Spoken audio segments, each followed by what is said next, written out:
I thought I was being patient. I always believed I was doing the smart thing. I wasn't rushing. I wasn't impulsive. I wasn't reckless. I was waiting, waiting for the right time. At least, that's what I told myself.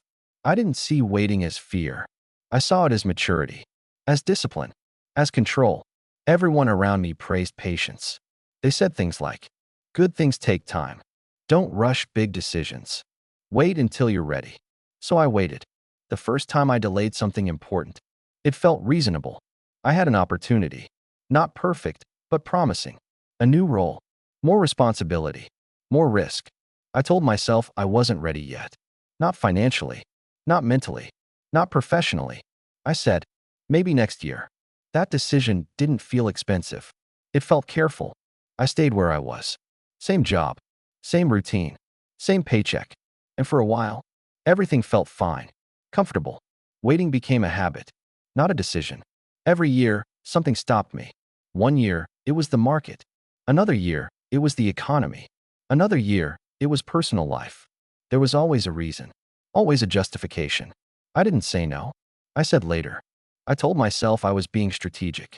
That timing mattered. That jumping too early could be a mistake. And maybe that was true. But I never asked myself a harder question. What if waiting was the mistake? I watched others move. Not recklessly, not blindly. They made decisions before everything was perfect. They accepted uncertainty. They adjusted as they went. I admired them. From a distance. Whenever I felt uncomfortable watching them move forward, I reassured myself. They're taking risks. They'll learn the hard way. I'll move when it's safer. Waiting made me feel superior. More thoughtful. More grounded. Less foolish. But waiting had a quiet cost. One I didn't notice at first. My salary increased slowly. Predictably. Barely enough to feel like progress. I told myself it was fine. I wasn't chasing money. I was chasing stability. I delayed switching jobs. I delayed negotiating harder. I delayed starting things I cared about. Each delay felt small, almost invisible. The dangerous thing about waiting is that nothing breaks immediately. Life doesn't punish you. Bills still get paid. Days still pass. Everything looks normal. That's why I didn't see the damage. Not at first. There was a moment I remember clearly. A colleague asked me why I hadn't applied for a role that opened internally. I laughed. I said, "I'm not ready yet." He looked confused. He said, "You've been here longer than anyone." I brushed it off. I didn't like the question. It made me uncomfortable. That night, I thought about it. Not deeply, just enough to feel uneasy. Then I pushed the thought away. Later, waiting became my default response to discomfort. If something felt risky, I postponed it. If something challenged my identity, I delayed it. If something forced me to choose, I chose time. Time felt harmless, infinite, forgiving. Years passed like this, quietly. I didn't fall behind dramatically. I drifted, slow enough that I didn't notice. Then one day, something changed. Not externally, internally.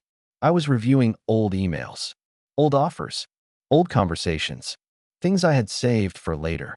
I noticed how many opportunities had come and gone, without rejection, without failure, just silence.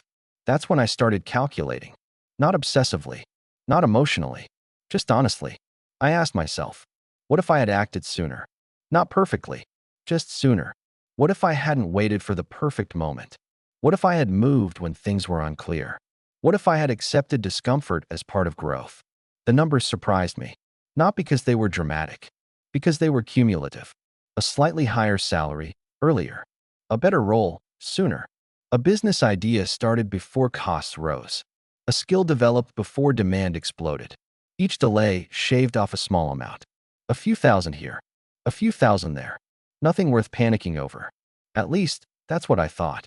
But delays stack, just like waiting. I hadn't lost money by making bad decisions. I lost it by not making decisions at all. I wasn't reckless. I wasn't irresponsible. I was patient, too patient. And patience, when unchecked, turns into avoidance. The final number didn't come all at once. It formed slowly, piece by piece, year by year. By the time I finished adding it up, the total stared back at me. $198,000. That's what waiting had cost me. Not gambling, not failure. Waiting.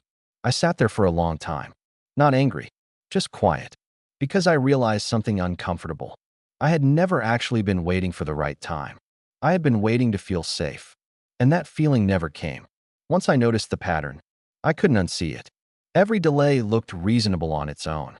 Together, they told a different story. There was always a reason. If it wasn't money, it was timing. If it wasn't timing, it was responsibility. If it wasn't responsibility, it was fear disguised as logic. I told myself I needed more experience. Then I got it. So I told myself I needed more confidence. Then I felt confident enough. So I told myself I needed more savings. The finish line kept moving. Waiting felt productive. I was preparing, planning, researching. At least, that's how it looked. In reality, I was rehearsing a life I never stepped into. I remember turning down a job offer. Not because it was bad, because it wasn't perfect. The salary was higher. The role was challenging. The growth was real. But it came with uncertainty. And uncertainty made my chest tighten. So I said no. I told myself I was being selective. A year later, that same role paid more. Much more. Someone else had grown into it. I stayed where I was. Waiting. I delayed starting things that scared me. Projects. Ideas. Conversations. I didn't cancel them. I postponed them. That felt kinder. Every delay came with a promise. I'll do it next quarter. After this project. When things calmed down. They never did. Life has a way of filling space. If you don't decide, it decides for you. Quietly, I started noticing how often I said later. Later became my answer to everything. Not no. Not yes. Later. There was a strange comfort in that word.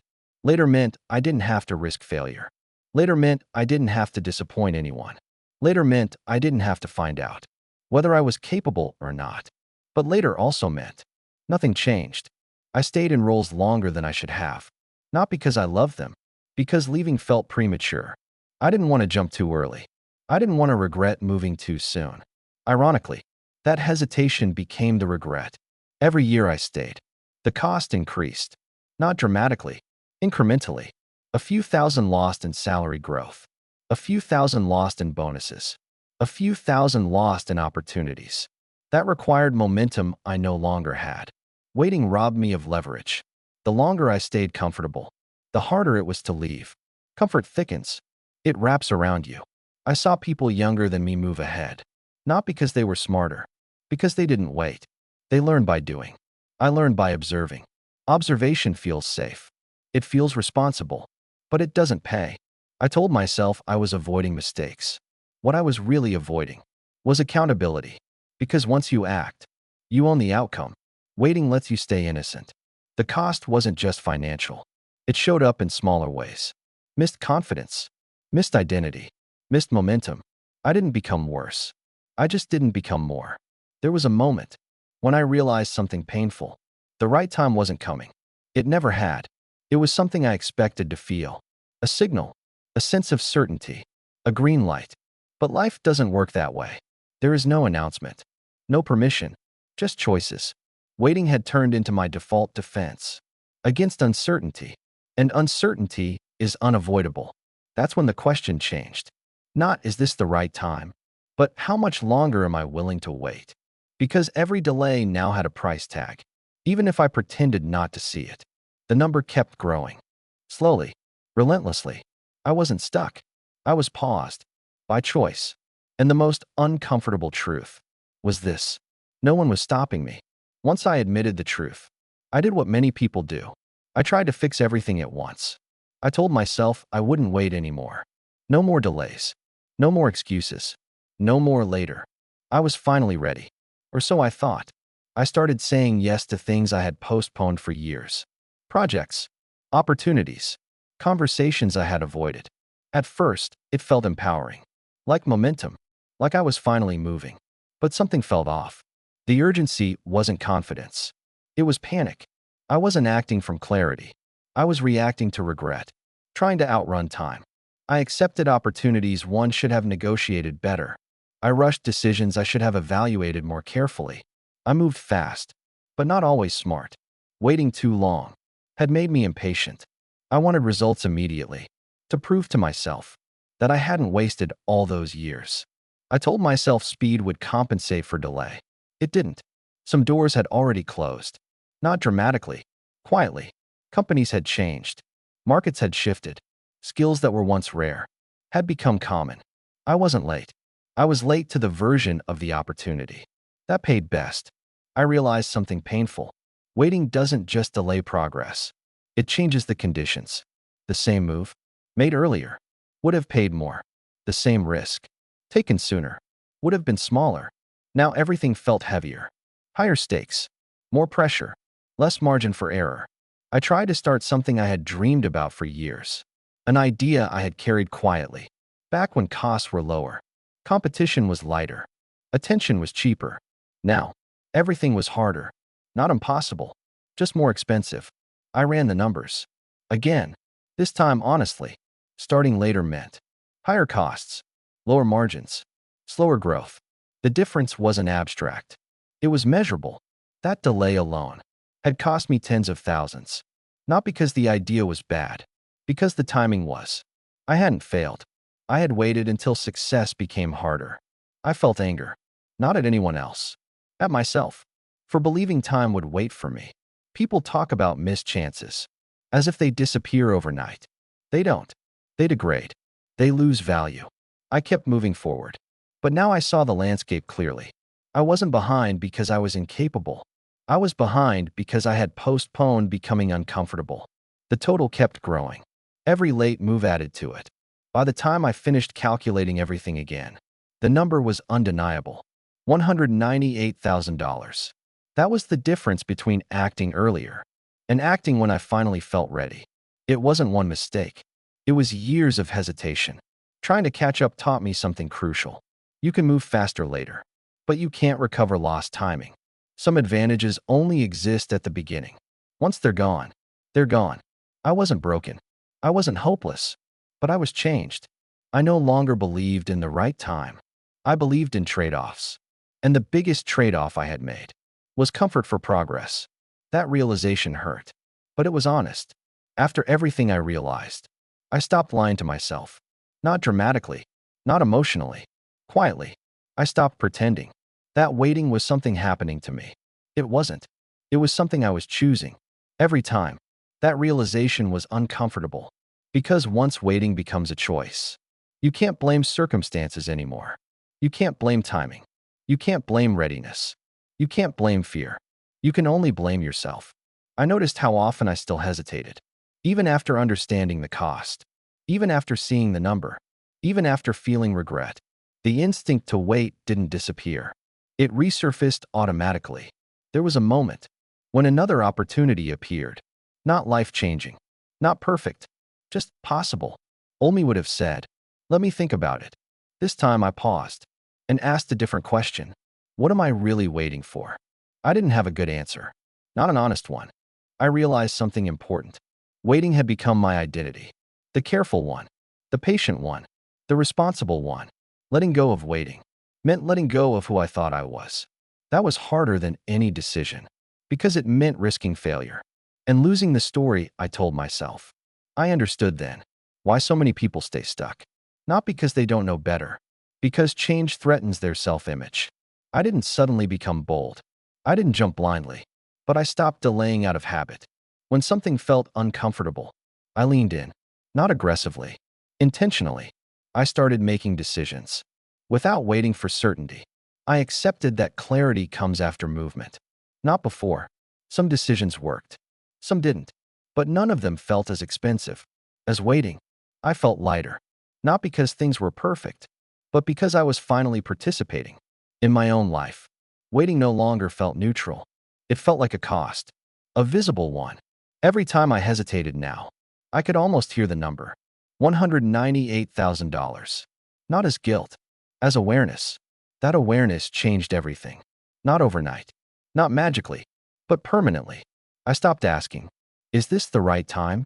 and started asking, "What happens if I wait again?" Because now I knew the answer. The cost of waiting. I don't think waiting is evil. That's important to say. Some decisions deserve time. Some risks should be considered carefully. Waiting, by itself, isn't the problem. The problem is when waiting becomes automatic, when it replaces choice. Looking back now, I don't regret every delay. I regret the pattern. I regret how easily I convinced myself that later was smarter than now. How often I confused patience with avoidance. How long I waited for certainty in a world that doesn't offer it. The number stayed with me. $198,000. Not because I obsess over it, but because it reminds me that time always charges interest. I didn't lose that money all at once. I lost it in small, reasonable decisions. Decisions that felt safe. Decisions no one questioned. Decisions that didn't look like mistakes. That's the dangerous part. Waiting doesn't announce itself as failure. It feels calm, responsible, even wise, until you add everything up. When I finally accepted the cost, something shifted. Not regret, acceptance. I stopped trying to rewrite the past. I stopped asking what if every night. The money was gone. The time was gone. Fighting that only created more loss. What mattered was what came next. Now, when an opportunity appears, I don't ask if I feel ready. I ask if I'm willing to learn. I don't wait for perfect conditions. I wait for clarity about the trade-off. Because every decision has one. Sometimes I still wait. But now it's intentional, not automatic. The difference is subtle, but it's everything. Waiting used to protect me from discomfort. Now I know what it costs. I paid $198,000 to learn that lesson.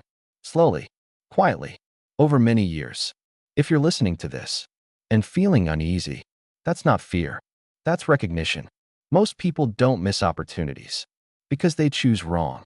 They miss them because they don't choose at all. Waiting feels harmless until you realize it's the only decision that guarantees nothing changes. I can't get that money back. I can't get that time back. But I can stop paying the same price again. And that, finally, was worth learning.